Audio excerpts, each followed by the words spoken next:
Assalamualaikum, selamat hari, selamat sejahtera. So hari ini kita akan buat praktikal untuk autonomic nervous system, kita panggil sebagai ANS demonstration. So untuk praktikal ni kita akan buat simplified stress test di mana kita akan measure beberapa parameters. Okay, sebelum kita mula, saya akan kenalkan beberapa peralatan yang kita akan guna. So pertama sekali kita akan guna speed manometer.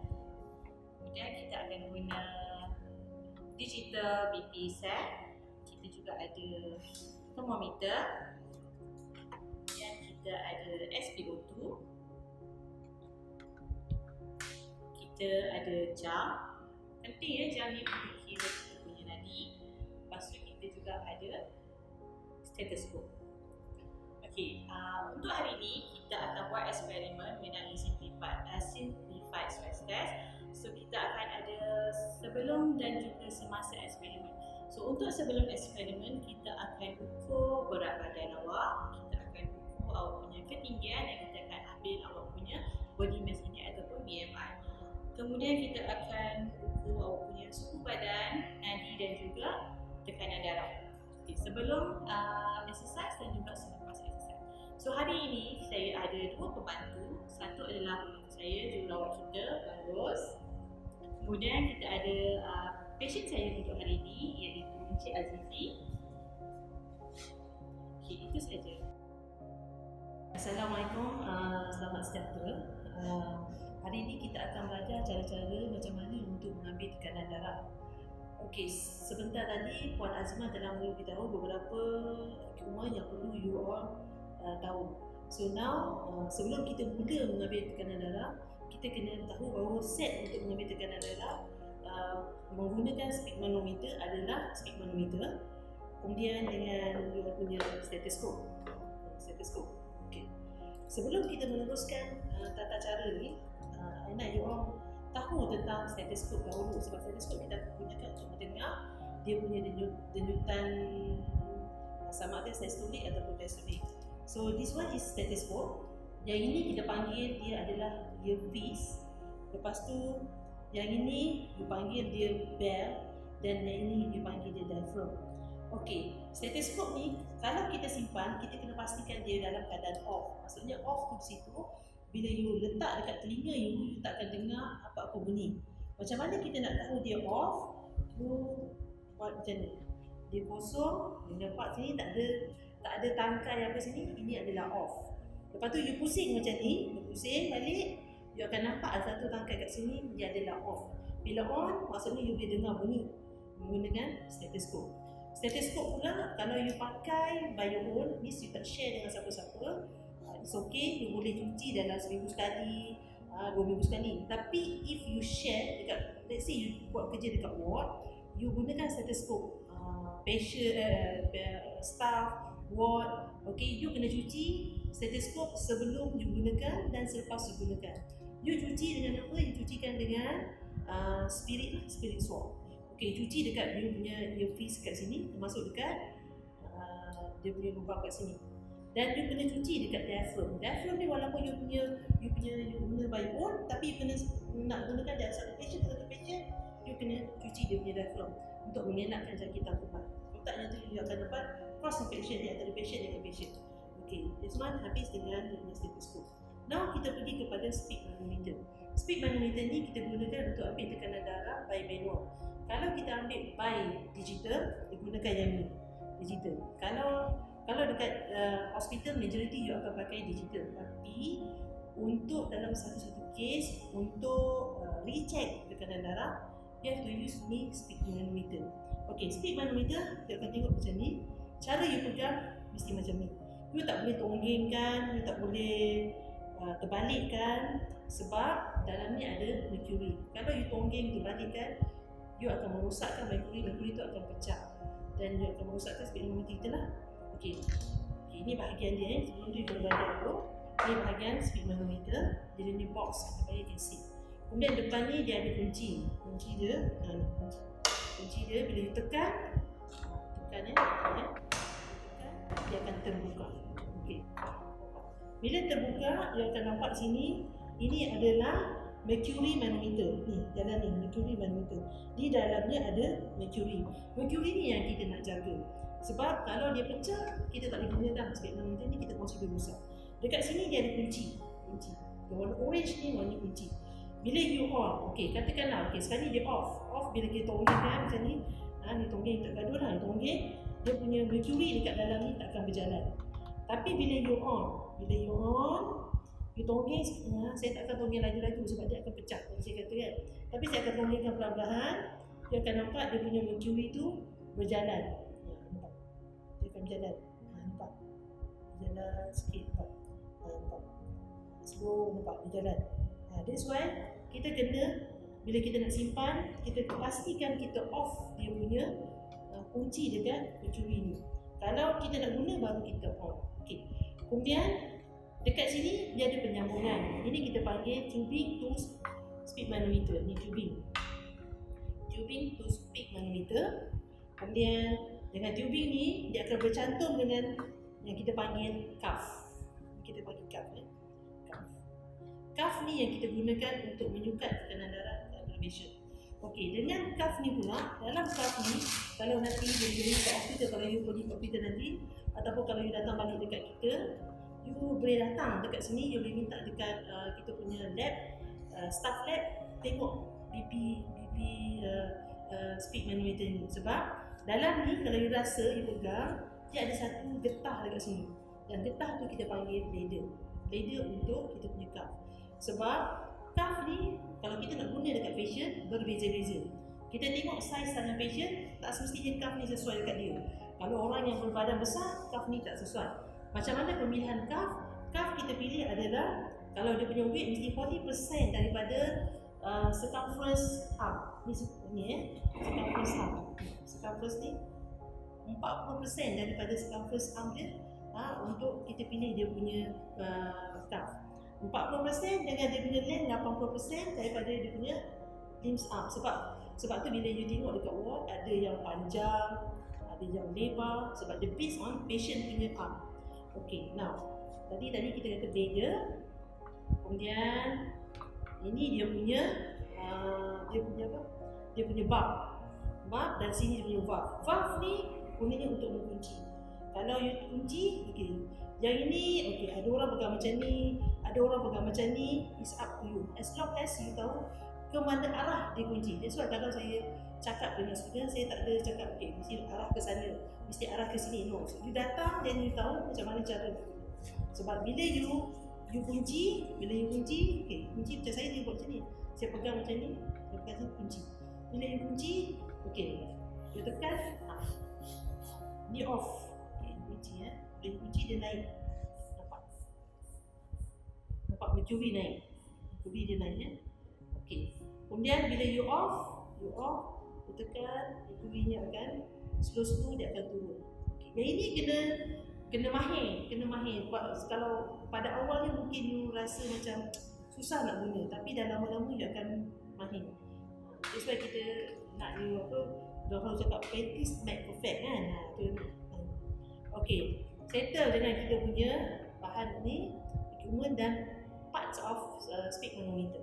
Now kita kena go to the patient nak buat prosedur. Okey, bila kita nak buat prosedur, kita kena pastikan patient kita ni duduk dalam keadaan rehat.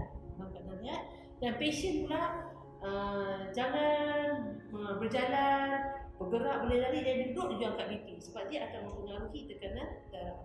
So patient mesti dalam keadaan rehat, relax. Dan dia letak speed manometer dekat dengan patient. Okey, dekat dengan patient mesti area dia mestilah selamatlah. Kalau tak selamat nanti speed manometer akan jatuh dan dia akan pecah. Okey, sebelum kita mulakan apa-apa saja prosedur, it's not just BP, apa-apa saja prosedur, you kena make sure that you basuh tangan. You basuh tangan dulu hand washing, medical hand washing. Kemudian you treat patient sebab you nak merapatkan apa kita nak develop rapport to the patient. Okay, you treat patient dan you terang apa yang you nak buat pada patient supaya patient tak takut. So now kita panggil, okay. Assalamualaikum Cik Azizi. Okay, saya staff nurse Rose daripada Indonesia. Hari ini saya nak mengambil tekanan darah Cik Azizi sebagai baseline sebelum kemasukan ke ward. Okey, saya cakap baseline sebelum kemasukan ke ward. Saya tak cakap, okey saya nak ambil tekanan darah Encik sebab nak memastikan bahawa Encik ni tak ada tekanan darah tinggi, ada rendah. Itu kita jangan cakap sebab it's not confirmed yet that dia ni ada patient ni darah tinggi ke tak darah tinggi. So kita cakap baseline untuk kemasukan ke ward. Okey, sebelum kita nak ambil tekanan darah, kita dah tahu dah peralatan. You kena pastikan you ambil tekanan darah daripada sebelah kiri patient, sebab jantung berada di sebelah kiri dan kita kena ambil tekanan darah dekat dengan jantung. Dan speed manometer ni mestilah satu level dengan jantung. Dan kita yang nak periksa kena pastikan kita punya speed manometer ni bila kita baca mesti dalam eye level. So kalau saya baca ni saya akan tunduk sikit sebab nak tengok eye level. Saya tak boleh baca kat sini sebab you akan belajar sains. Kalau you baca naik ke atas, bacaan dia lari. Kalau turun bawah sangat pun, you akan nampak imbasan tu dia akan lari pada bacaan. Okey. Kemudian saya harap you all tahu di mana tempat-tempat nadi berada dalam badan kita. So, dalam tata cara pengambilan tekanan darah, you mesti tahu dua tempat nadi. Satu nadi dekat sini yang kita panggil brachial, dan lagi satu nadi dekat sini yang kita panggil radial. Okey, sebab dua nadi ni memainkan peranan untuk kita cek, kita guna pakai dalam masa mengambil tekanan darah. Okey, now first nak cek nadi, you gunakan 3 jari. You gunakan 3 jari ni kita tak guna thumb. Kenapa kita tak guna thumb? Sebab thumb kita pun ada nadi. Okey, so kita confuse nadi dekat thumb ni ke ataupun nadi dekat patient. So kita gunakan 3 jari dan kita gunakan dia pelantar sini. Kita panggil ni lah. Bukan dengan buku kita gunakan ni. Okay, kalau you tengok dia belum tegak sebab dia gunakan kita punya 3 jari ni. So saya nak cari dia punya nadi brachial dulu. Okay. Sebab kita tahu dia mesti opposite line macam ni, outside daripada elbow dia. Okay. So bila kita tahu dah ni tempat dia, kita letak kita punya pipi cuff. Pipi cuff pula kita kena letak 2.5 cm atas sikit daripada garisan ni, ataupun kita panggil situ antecubital fossa. Okey. So 2.5 you boleh ambil pembaris, you ukur you punya jari, betul tak dalam dua jari ni adalah 2.5 cm. Mungkin jari you tak sama dengan saya. Saya lebih kurang 2 jari. Ada mungkin orang jari besar dia akan jadi 1,5 jari. Macam tu lah. Tapi saya memang 2.5 cm. So kita letak 2.5 cm. Kita letak pipi cuff kita atas pada 2.5 cm tu dekat. Dan you kena pandang kat sini. Kalau you tengok dekat you punya cuff, dia ada tulis sini artery. So you jangan terbalik. Artery. Pegang macam ni. You letak 2.5 cm dan dua tubing ni duduknya ni dua ni, satu daripada untuk you, satu yang you nak pump, satu lagi terus ke speed manometer, dan you punya nadi mesti duduk tengah-tengah dekat sini. So pegang macam ni. Jangan impit dengan baju, jangan tertekan dengan baju sebab dia akan mempengaruhi bacaan. Okey, bila you pegang dua jari tengok dua jari buat macam ni, you pegang, you tengok saya. Jari yang 3 lagi ni saya akan pegang macam ni. Tali ni bebas. Boleh pegang macam ni, continue. Sebab you kena pastikan pipi cuff ni tidak terlalu ketat dan tidak terlalu longgar. Kalau dia terlalu ketat, dia juga akan mempengaruhi bacaan sebab you telah menekan dia punya saluran darah. Kalau terlalu longgar, dia akan turun. So, okay. So now you dah tahu ni. Okay. I tak gunakan stetoskop lagi. Saya gunakan you punya bag dengan pipi cuff sahaja. Kemudian you kunci, you tekan, masa you tekan, you cari pula nadi radial. Nadi radial adalah ni dekat ibu jari. Dengan gunakan 3 jari you akan rasa nadi radial. Okey. Nadi radial ni jangan impit dengan tangan patient. Okey, nadi radial rasa. Bila you dah rasa nadi radial, you pump. Mata you pandang dekat mercury. Jari you pegang dekat, rasa dekat nadi radial. Sebab you akan pump sampai nadi radial ni absent. Tak ada. Bila tak ada, mata pandang kat sini. Berapa bacaan dia masa nadi radial ni tak ada? Okey, now saya tekan. Saya mana? Okey, saya rasa. Okey, now saya tekan. Saya tekan, mata saya memandang dekat mercury sambil memegang nadi radial. Okey. Okey, now saya ini kita laju-laju pun tak apa. Turun terus. So dalam saya tekan ni, saya boleh nampak mercury-nya di 130 dan nadi radial dia hilang. Masa menekan, mercury naik 130, nadi radial dia hilang. Okey. Kenapa kita nak ambil ni? Ini adalah sebagai baseline masa you nak naikkan mercury masa bacaan sebenar.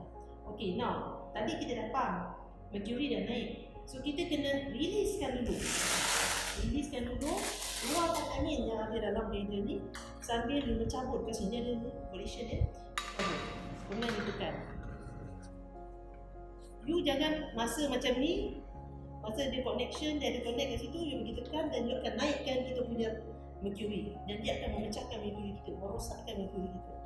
So now, tadi first reading kita without stethoscope dengan nadi di radial, mercury kita adalah di 130. Bila nak lakukan bacaan sebenar, you kena naikkan 20 ke 30. Maksudnya, tadi 130, you must plus 20. So, nanti saya akan pump 250. Kalau saya terlebih pump, 260 is okay. Tapi jangan lebih daripada itu sebab nanti you akan merosakkan saluran darah dia pula. Memberi tekanan lebih kepada saluran darah. Sakit ya, patient akan sakit kalau you beri tekanan yang lebih. Okey, nanti bila you ada masa ada peluang, you come and you cuba. Tekan apa you rasa. You akan rasa sakit. So now kita buat balik semula. Buat balik semula macam tadi. Kita dah tahu nadi brachial ke di sini. Okey, kemudian 2.5 atas daripada anti-cubitus space. Usah boleh, face boleh. Kemudian you relate you punya BB cup. Okay. Patient mesti relax. Patient relax je. Okey. Patient saya ni kadang-kadang tak relax. Okey. Kemudian you ambil stethoscope. Okey. Before that, you dah tengok dah stethoscope you dalam keadaan on. Okey. Now you masuk, you dengar kat telinga. Okey, masukkan telinga ya. Ini saya harap saya punya lab staff dia dah cuci dah stethoscope ni. Okey. Kemudian letak dekat telinga ni you punya diaphragm you letak dekat nadi brachial. Pegang ya. Actually pegang stethoscope sebenarnya macam ni. Tapi ada setengah you pegang macam ni sebenarnya the correct way. You nak pegang stethoscope ni macam ni. Okay. So now you letak dekat nadi brachial. Okay. Kadang you tak selesa, okay, you boleh tukar ni. Jangan tekan kita punya belt sebab dia akan mempengaruhi bacaan sebenarnya. Dia akan bising kat situ kan. Okay. Now, okay. Saya satu apa bila kita bercakap dekat stethoscope kat telinga, kita akan rasa macam suara kita kecil. Okay. Now, tekan 2. Tadi 130, you naikkan 20. Tinggikan sedikit 20. Dia akan tengok mercury saya. Naik. Okay. Sampai 150. Sampai 150, you need to release slow. Okay. Sebab you boleh dengar bacaan dia.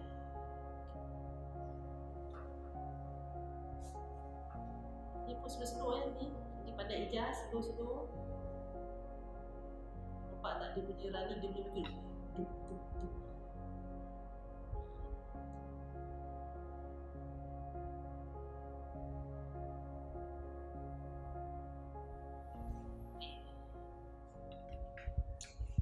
Now saya dah dapat bacaan dia. Bacaan dia sebenarnya lebih sikit daripada sini. Tadi saya naik 150 daripada 148. Okey, mata saya bila saya dengar bacaan pertama, first tahu dia duk, itu adalah sistolik. You dengar dekat sini, bacaan dia tadi 148 dan paling last you akan dengar sampai 78 sini. So bacaan dia adalah di atas sistolik ada 148, bawahnya adalah 78, 70. Okey. Dan kemudian masa you dengar, you akan dengar